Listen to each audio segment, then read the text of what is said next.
ಮದ್ದೂರು ತಾಲೂಕು ಭಾರತೀನಗರದಲ್ಲಿ ನೂತನವಾಗಿ ಪ್ರಾರಂಭಗೊಂಡಿರುವ Axis bank ಶಾಖೆಯನ್ನು ಶಾಸಕ ಮಧು ಜಿ ಮಾದೇಗೌಡ ಉದ್ಘಾಟಿಸಿದರು. ನಂತರ ಶಾಸಕ ಮಧು ಜಿ ಮಾದೇಗೌಡ ಅವರು ಮಾತನಾಡಿ, ಗ್ರಾಮೀಣ ಪ್ರದೇಶದ ರೈತರಿಗೆ ಅನುಕೂಲವಾಗುವ ನಿಟ್ಟಿನಲ್ಲಿ ಬ್ಯಾಂಕ್ಗಳು ಕೆಲಸ ನಿರ್ವಹಿಸಬೇಕೆಂದು ತಿಳಿಸಿದರು. ಭಾರತೀನಗರ ಸುತ್ತಮುತ್ತಲ ಹಳ್ಳಿಗಳಿಗೆ ಕೇಂದ್ರ ಬಿಂದುವಾಗಿದ್ದು, ಇಲ್ಲಿ ವ್ಯಾಪಾರಸ್ಥರು ಹೆಚ್ಚಾಗಿದ್ದಾರೆ. ಉತ್ತಮ ವಹಿವಾಟು ನಡೆಯಲಿದೆ.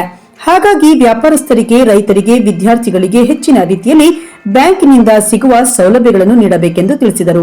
ಹಾಗೆಯೇ ಆಕ್ಸಿಸ್ ಬ್ಯಾಂಕ್ನ ಭಾರತೀನಗರ ಶಾಖೆ ಮ್ಯಾನೇಜರ್ ವೈಎಸ್ ಸಿದ್ದರಾಜು ಅವರು ಮಾತನಾಡಿ, ಬ್ಯಾಂಕ್ಗಳಲ್ಲಿ ಹೆಚ್ಚು ಖಾತೆಗಳನ್ನು ತೆರೆದು ಠೇವಣಿ ಇಡುವ ಮೂಲಕ ಗ್ರಾಹಕರು ಅನುಕೂಲ ಪಡೆದುಕೊಳ್ಳಬಹುದು. ಬ್ಯಾಂಕಿನಿಂದ ಸಿಗುವ ಸೌಲಭ್ಯಗಳನ್ನು ಗ್ರಾಹಕರಿಗೆ ಸಮರ್ಪಕವಾಗಿ ನೀಡಲು ಮುಂದಾಗುವುದಾಗಿ ಭರವಸೆ ನೀಡಿದರು. ಈ ವೇಳೆ ಆಕ್ಸಿಸ್ ಬ್ಯಾಂಕ್ನ ಬೆಂಗಳೂರು ಸರ್ಕಲ್ ವಲಯಾಧಿಕಾರಿ ಎಕೆ ವಿನು, ವಿಜಯನಗರ ವಲಯಾಧಿಕಾರಿ ವಿನ್ಸೆಂಟ್ ಬ್ಯಾಪ್ಟಿಸ್ಟ್ ಮಿರಾಂಡಾ, ಮನ್ಮೂಲ್ ಅಧಿಕಾರಿ ಸಿ ಪುಷ್ಪಲತಾ, ಚಾಮುಂಡೇಶ್ವರಿ ಸಕ್ಕರೆ ಕಾರ್ಖಾನೆ ಉಪಾಧ್ಯಕ್ಷ ಆರ್ ಮಣಿ, ಸ್ನೇಹ ವಿದ್ಯಾಸಂಸ್ಥೆ ಅಧ್ಯಕ್ಷ D Dasegowda, PDO N Sudha, ಕಟ್ಟಡ ಮಾಲೀಕ ಶಂಕರ್, ಕರ್ನಾಟಕ ರಕ್ಷಣಾ ವೇದಿಕೆ ತಾಲೂಕು ಅಧ್ಯಕ್ಷ ರಾಮಚಂದ್ರೇಗೌಡ ಸೇರಿದಂತೆ ಹಲವರಿದ್ದರು.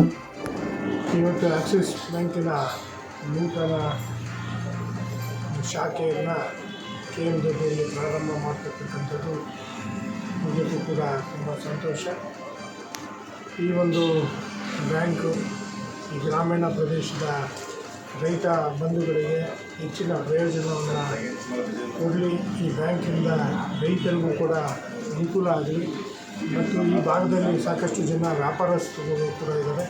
ಅವ್ರಿಗೆ ಮತ್ತು ರೈತರಿಗೆ ಮತ್ತು ಇಲ್ಲಿ ಈ ಭಾಗದಲ್ಲಿರ್ತಕ್ಕಂಥ ವಿದ್ಯಾರ್ಥಿಗಳಿಗೆ ಎಲ್ಲರಿಗೂ ಕೂಡ ಬ್ಯಾಂಕು ಹೆಚ್ಚಿನ ಗುಣಮಟ್ಟದ ಸಹಕಾರವನ್ನು ನೀಡಲಿ ಅಂತ ನಾನದು ಕೂಡ ಆಶಿಸಿ ಬ್ಯಾಂಕಿಗೆ ಶುಭವನ್ನು ಹಾರೈಸಿ ಮಾತನಾಡಿದೆ.